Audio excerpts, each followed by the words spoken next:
Hello friends, कैसे हो आप सब लोग। आई होप आपकी प्रिपरेशन अच्छी चल रही होगी। तो आज अपना जो मेन टॉपिक है वो है करंट अफेयर की प्रिपरेशन के ऊपर। ठीक है, अभी जैसे एग्ज़ाम आने वाला है, जो अपकमिंग एग्ज़ाम जो AAO का मेंस है, ADO है, बैंक ऑफ इंडिया है, ठीक है, और RBI का जो अभी नोटिफिकेशन बता रहे हैं कि आएगा। ठीक है, तो RBI के अंदर तो मैं सीधा सीधा बताता हूँ कि भाई 24 और 16 का रेशियो आया था लास्ट ईयर। तो ये आया था स्टैटिक बैंकिंग टाइप का। ठीक है, और ये वाला जो आया था अपने पास में जो 24 क्वेश्चन है वो थे करंट अफेयर के। ठीक है, जो लेटेस्ट जो मंथ थे 3 से 4 मंथ उसी में से ही क्वेश्चन थे। ठीक है, बैंक ऑफ इंडिया का अब सिंगल एग्ज़ाम हो रहा है। सिंगल एग्ज़ाम के अंदर क्या होता है कि मोस्टली होता क्या है कि इसमें 10 से 12 क्वेश्चन जो होते हैं वो ये स्टैटिक बैंकिंग के मिलेंगे आपको। ठीक है, उसके अंदर पूरा इसके ऊपर बैंकिंग के ऊपर पूरा वेटेज दिया जाता है। तो बाकी जो है वो करंट अफेयर का मिलेगा ही, और कुछ पार्ट इसके अंदर मेरे को जो लगता है वो स्टैटिक का ऐड ऑन हो सकता है। ठीक है, स्टैटिक जीके जिसे कहते हैं कि डैम पूछ लिया या जो भी पूछ लिया। ठीक है, अब ADO है, ADO के अंदर करंट अफेयर जो लास्ट ईयर का जो मैंने पेपर देखा है, अभी करंट अफेयर जो मैंने पहले भी शेयर किया था एक पेपर, उसमें सारा करंट अफेयर्स ही दे रखा था। ठीक है, लेटेस्ट मंथ का भी सेम इसके अंदर भी करंट अफेयर है, बट इसमें क्या है, इसके अंदर कट ऑफ डिसाइड कर रखा है। तो उसकी वजह से क्या है कि थोड़ा सा दिक्कत वाला ही काम है, क्योंकि जिस प्रकार का करंट अफेयर अनप्रिडिक्टेबल आ रहा है तो उसकी वजह से क्या है, प्रिपरेशन अच्छे से नहीं हो रही। ठीक है, तो करंट अफेयर की प्रिपरेशन के लिए आपको एक चीज़ बता देता हूँ कि आप कर क्या सकते हो। आप सबसे मेन चीज़ है डेली करंट अफेयर करना। आप कोई सब्जेक्ट ना करो, कई बार हो जाता है कि भाई अपना पढ़ने का मन नहीं है, बट डेली करंट अफेयर जरूर करो। ठीक है, उससे क्या है आप अपडेटेड रहोगे। नहीं तो एक साथ में करते ना करंट अफेयर, तो सबसे बड़ी चीज़ होती है याद नहीं रहता। ठीक है, तो इसको कैसे भी करके सेट कर लो कि डेली पढ़ना है। अब पढ़ने के सोर्स देखो, आपके अपने सोर्स है, इसमें कोई किसी का वो नहीं है। अफेयर क्लाउड से, स्टडी IQ से, जिससे भी आप पढ़ते हो। ठीक है, इसके अंदर यदि आना होगा तो आपको मैं बता दूं हर किसी से भी आ जाएगा, नहीं आना होगा तो किसी से भी नहीं आएगा। बस इस चीज़ का ध्यान रखना। अड्डा हो गया, टेक्स्ट बुक वाला हो गया, इसके साथ में क्या कहते हैं प्रैक्टिस मॉक के वो आजकल PDF आती है वो, तो उसके अंदर क्या आपको डेली पढ़ना है, PDF वाला नहीं पढ़ना। PDF वाले से क्या है कि आजकल क्या क्वेश्चन नहीं उठते हैं। ठीक है, अब जैसे 8-10 क्वेश्चन तो आते ही हैं, वो तो हर किसी में से ही आते हैं, फिर वो तो कोई PDF ही पढ़ लो चाहे। बट यदि आपको अच्छा स्कोर करना है करंट अफेयर के अंदर, तो आपको जैसे अभी SBI के अंदर आया था, ठीक है, तो उसके अंदर आपको डीप थोड़ा बहुत पता ही होना चाहिए था, तभी आप कर पाओगे। वो कैप्सूल उनसे और PDF से नहीं मिल रहा था उनके अंदर क्वेश्चन, तो ये चीज़ थी। ठीक है, अब आगे बात कि ये सारा पहले आपको ये करना है, उसके बाद में क्विज दो। क्विज के लिए मैं हमेशा से प्रेफर करता हूँ अड्डा की ऐप पे आती है डेली क्विज। उसके अंदर डेली करंट अफेयर की 10 क्विज होती है, 10 या 15, बस ये क्वेश्चंस होते हैं। ठीक है, उसके बाद में वीकली और स्टार्ट हो जाते हैं। जैसे वीक आने लग गया, अब तो क्या है मंथली भी देने लग गए हैं वो।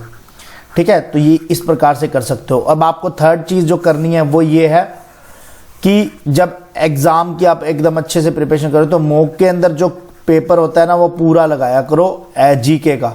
चाहे आपको जितना भी आता होगा उससे आपको आइडिया लग जाएगा कि हाँ यार ये मेरे को जुलाई का याद है या अगस्त का याद है, तो ये ठीक है। अब बात आती है कि GK को याद कैसे रखें। ठीक है, वो उसका तरीका बता देता हूँ।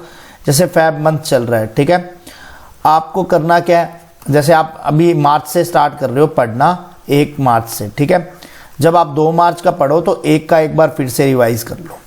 ठीक है, जब 3 का पढ़ो तो 1 + 2 इन दोनों का रिवाइज कर लो। जब आप 4 मार्च पे पहुंच जाओ तो इनका 1, 2, 3 रिवाइज, तो आपके क्या है वो पेज माइंड में एकदम हो जाएगा सेट, उससे आपको करंट अफेयर याद हो जाएगा। दूसरी चीज़, जैसे आपने 1 मार्च को पढ़ा, ठीक है, आपने मुंबई से रिलेटेड कोई चीज़ पढ़ी, मुंबई से रिलेटेड कि अभी नितिन गडकरी जी ने अभी स्टोन रखा है वहाँ पे, ठीक है, तो वो एक क्वेश्चन था उससे रिलेटेड, स्टोन से रिलेटेड कि यहाँ पे वो किया है, वो क्या कहते हैं बुजुर्गों के लिए पार्क बनाया है। ठीक है, तो वो बुजुर्गों के लिए पार्क, ठीक है, तो वो बनाया है। तो अब जैसे 3 तारीख को मुंबई से रिलेटेड कोई न्यूज़ आ जाए तो आपको क्या करना है, इस जगह पे ये चीज़ ऐड ऑन कर लेना। यदि आपको याद रह जाती है, पहले आप याद किया करो कि मुंबई से रिलेटेड पीछे के 1 या 2 मार्च के अंदर कोई न्यूज़ थी तो ठीक है, याद आ रही है तो अच्छी बात है, नहीं याद आ रही तो यहाँ पे ऐड ऑन कर लो वापिस से।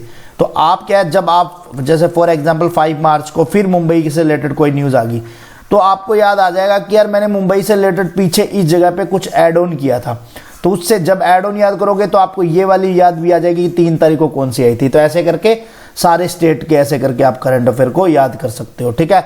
ये बेसिक सा फंडा है करंट अफेयर को याद करने का, इससे करंट अफेयर आपका बहुत जल्दी याद हो जाएगा, ठीक है। अब बात आती है कि भाई सबसे देखो, मैं आपको सबसे अच्छा सोर्स बताता हूँ क्विज का।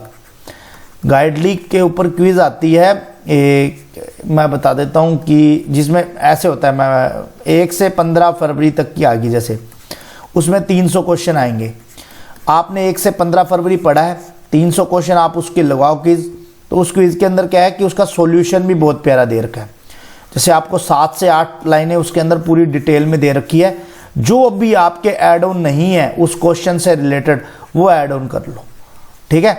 अब जैसे मैं IBPS PO के टाइम पे देता था तो मेरे लगभग 180 क्वेश्चन ही सही होते थे, 270 200-300 के अप्रोक्स क्वेश्चन होते थे, जिसमें मैं इंपॉर्टेंट डेट छोड़ देता था, ठीक है, और क्या कहते हैं अपॉइंटमेंट छोड़ देता था बाकी, क्योंकि उस टाइम पे अपॉइंटमेंट मैं एक साथ याद करता था और इंपॉर्टेंट डेज लास्ट में याद करता था, तो उसकी वजह से 180 सही होते थे। तो जो भी मेरे को नहीं आते थे 40-50 क्वेश्चन, तो उनको मैं अलग से ऐड ऑन कर लेता था, और जो भी इसमें डिटेल वाइज दिया होता था तो वो मैं कर लेता था, ठीक है। और जैसे अभी RBI के लिए मुझसे पूछ रहे थे कि भाई RBI के लिए कौन से मॉक प्रेफर करें, तो RBI के लिए मैं आपको एक ही चीज़ बताऊँगा, टेक्स्ट बुक के मॉक देना स्टार्ट कर दो, ठीक है। टेक्स्ट बुक पे अभी क्या है, सेल भी चल रही है इपिक पास डेज की 22 से 24 फरवरी। इस बार देखो ये सेल थोड़ी सी अलग है, पहले आता था 260 में पास आता था 1 ईयर का, इस बार क्या है 50% एक्स्ट्रा वैलिडिटी के साथ में है, ठीक है। तो मैं नीचे डिस्क्रिप्शन में लिंक दे दूंगा, आप कोड यूज कर लेना, GK भी जिस किसी को भी लेना हो 24 फरवरी तक है। जैसे फॉर एग्जांपल यहाँ पे आता था 1 ईयर के लिए आता था 269 का, ठीक है। तो अब यदि इसमें 50% और ऐड ऑन हो जाएगा तो 18 मंथ का हो जाएगा, तो वो 18 मंथ का आपको 269 रुपीज़ में मिल जाएगा, ठीक है। सेम ऐसे ही ईयरली पास 3 ईयर्स का मिल जाएगा, ठीक है। तो ये आपको जिस किसी को भी लेना हो तो वो ले सकता है। और करंट अफेयर के लिए देखो, मैं जो अभी तक फॉलो करता आ रहा हूँ वो मैं बता देता हूँ करंट अफेयर के लिए, ठीक है। मेरा बेसिक ये है कि मैं अड्डा की ऐप से डेली करंट अफेयर लिखता हूँ, ठीक है, ये नहीं मिस करता मैं किसी भी हालत में।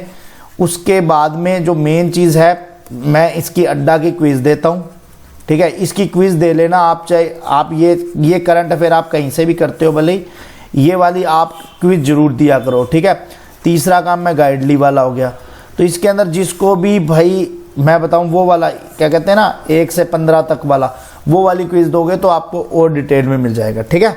तो मिलते हैं नेक्स्ट वीडियो में, तब तक के लिए स्वस्थ रहो, मस्त रहो, जय माता दी, बाय बाय।